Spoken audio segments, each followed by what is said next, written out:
many American citizens remain in Afghanistan? I don't know. I think, as you probably know, I mean, first of all, the State Department would be a better place to go for an estimate of how many Americans are in Afghanistan. Well, we've seen a lot of the Pentagon briefings lately. For the latest on the situation in Afghanistan, let's bring in Pentagon Press Secretary John Kirby. Admiral Kirby, thanks for joining us. You bet. Thank you, Brett. The president said the administration had planned for every contingency in the interview with George Stephanopoulos yesterday. Are you aware of any plans that involved several thousand Americans left to fend for themselves outside of security zones through the Taliban to get to the airport in the contingency? Well, we certainly did plan for a non-combatant evacuation, Brett. In fact, planning began for that as far back as early May. Now, we didn't know exactly what the conditions were going to be like, and as you heard the chairman of the Joint Chiefs of Staff say yesterday, there was nothing that we had seen that would indicate a total collapse of the government in 11 days and as fast as it was. But even 2 weeks ago, Brett, we did a tabletop exercise here at the Pentagon to further refine what ended up us executing, which is a non-combatant evacuation out of Hamid Karzai International Airport. Obviously, look, this is a very fluid situation, remains very fluid. Things certainly happen faster than we anticipated they would happen, but luckily we had pre-positioned forces already in the region and closer to Afghanistan to be able to get them there in just a matter of hours.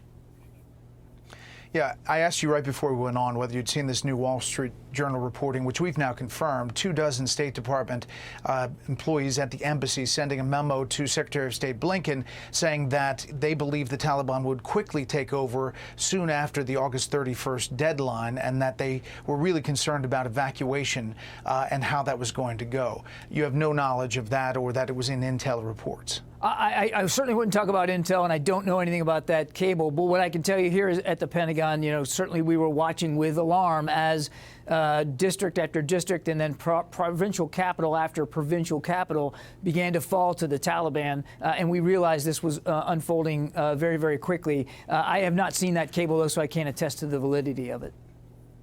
Yeah. Obviously, there's a lot of critics on both sides of the aisle, and there'll be a lot of time, as the chairman of the Joint Chiefs said, to do after-action reports. Yeah. Your main concern is to get people out. But Senator Tom Cotton is concerned about that specifically, too. Here's what he said.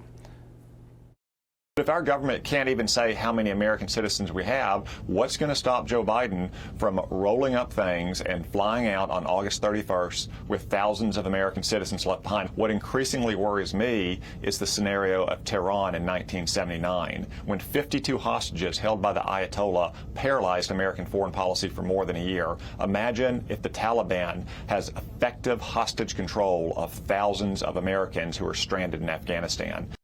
So react to that if you can. Well, certainly nobody wants to see a replay of what happened in Iran back in the late 70s, Brett, where, we know what happened. We understand that history. What I can tell you right now is that we have a safe and secure airport. It is operating, and we are in charge of running the operation there. We also have a communication with the Taliban to allow Americans through their checkpoints and onto the facility. We don't know of any major disruption to that. I can't say with perfect validity that there isn't a case here and there where an American might be having trouble. But by and large, we are getting Americans in through their checkpoints and onto the airfield for further on flow. In fact, hundreds more Americans have left today. So we are still working this very, very hard, very, very closely. And as Secretary Austin said yesterday, our goal is to get as many people out as fast as we can.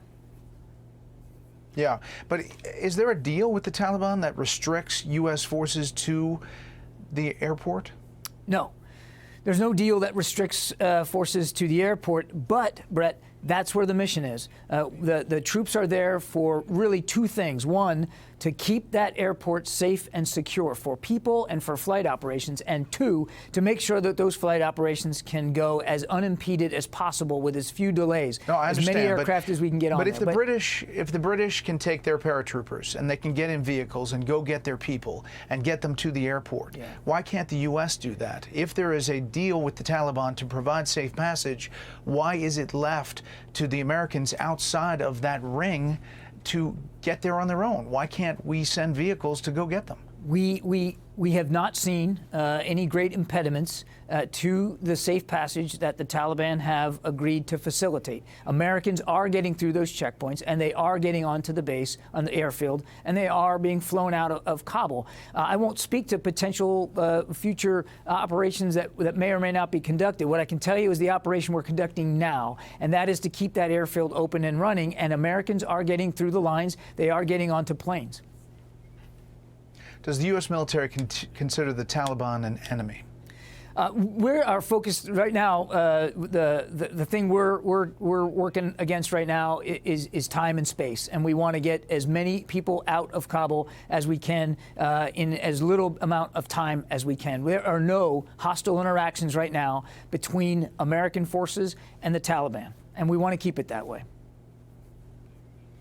Okay, and we hope it does stay that way. We appreciate you coming on and answering questions. We'll have you back. Thanks, Brett. Hey, Sean Hannity here. Hey, click here to subscribe to Fox News YouTube page and catch our hottest interviews and most compelling analysis. You will not get it anywhere else.